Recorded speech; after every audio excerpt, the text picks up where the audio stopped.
appeared before the Congressional Committee to tell what I knew of activities which might lead to an attempt to set up a fascist dictatorship. The potential for the disastrous rise of misplaced power exists and will persist.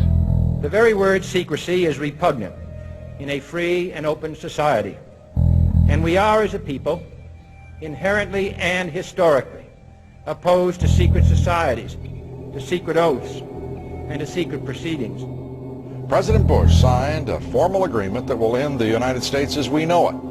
And he took the step without approval from either the U.S. Congress or the people of the United States. The secret organizations of the world power elite are no longer secret. It's known as the Bilderberg Group. Could their objective be world domination? I'm Jim Tucker. I've chased Bilderberg for 30 years. I'll never give up the chase. Bilderberg plan for the whole world is nothing less than world government. I'm not comfortable with that at all. Who elected these guys to run the planet? They are the elitists. They feel they should run the world for their own selfish interests. Now we can see a new world coming into view. A world in which there is the very real prospect of a new world order. Bilderberg is making great progress toward a world government, and only an educated, informed public can stop them in their tracks. David Rockefeller admits in his own memoirs that he wants to destroy the United States. Right. He's a traitor. It's good to be back at the Council on Foreign Relations. As Pete mentioned, I've been a member for a long time and was actually a director for some period of time. I never mentioned that when I was campaigning for re-election back home in Wyoming. Let us never tolerate outrageous conspiracy theories.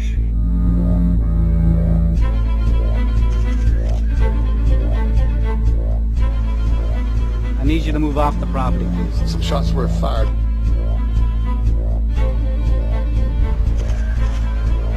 It's Bilderbergers right there. The Trans-Texas Corridor is a vital part because we stop here in Texas. We stop the new world order right here in Texas. This thing started here. And to save this country, we kill this damn thing here.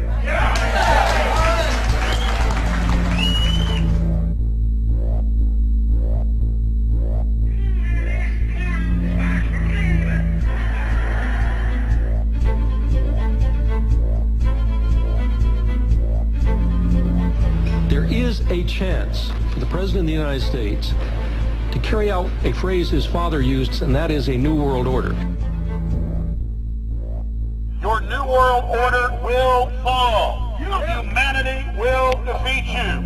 The answer to 1984 is 1776.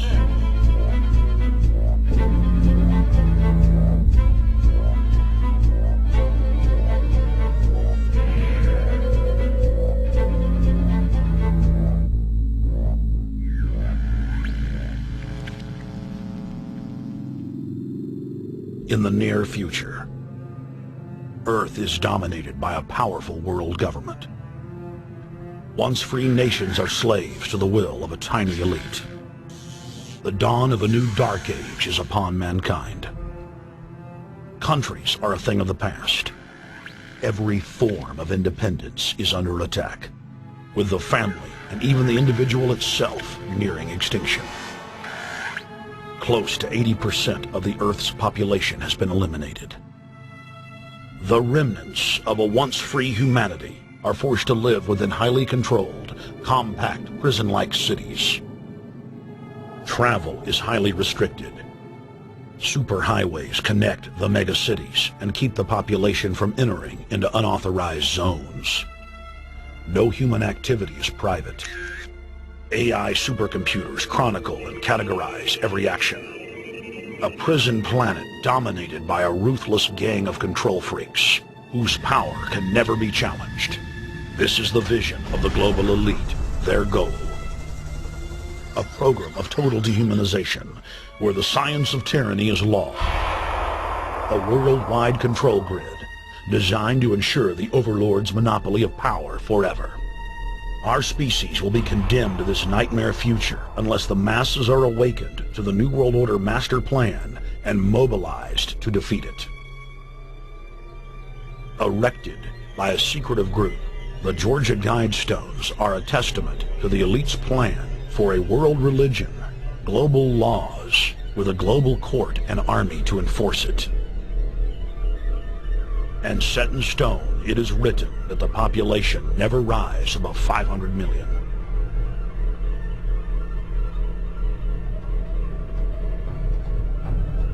In this film, you will learn how our world is truly governed. You will see how highly secretive roundtable groups interlock to form a global intelligence network. This group has been steering planetary affairs for hundreds of years. Now, in the final stage, they prepare for open world government. A goal tyrants throughout history have lusted after. Dr. Michael Kaufman is a published ecologist specializing in ecosystem research, forest ecology, and ecosystem classification. Dr. Kaufman played a key role in blocking the ratification of the Convention on Biological Diversity in the U.S. Senate. The concept of a New World Order has been around for centuries. It's been receiving tremendous play over the last half of the 20th century. George Bush, the first senior president, George Bush, used it a lot in his speeches and really implies that he really wants to see a order in which we have a universal or a global type of governance in which every human being on planet Earth is ultimately responsible to policies that are being formulated at the international level. It is a big idea, a new world order.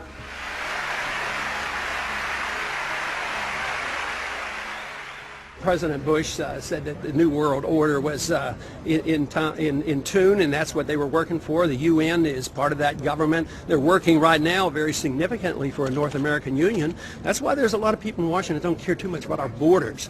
They have a philosophical belief that national sovereignty is not important. It's also the reason I have made very strong suggestion that we need not be in the United Nations for our national security. It's really always the same. You go back throughout all of history, the Roman Empire, the Soviet Union, Hitler during the Nazism was always saying that it's going to create the utopia for the average person, when in fact history always shows that it does exactly the opposite. Conquest and empire is as old as civilization. Babylon, Egypt and Greece. They all built empires in an attempt to rule the world. The Roman system at its peak dominated the known world. Complex governmental systems were developed to control diverse populations. During the period between the 15th and 19th century, new empires emerged and again waged war for supremacy. The nobility, as well as the thriving merchant class, were financed by a handful of private banks. Many of the great money houses would hedge their bets and finance both sides of a war.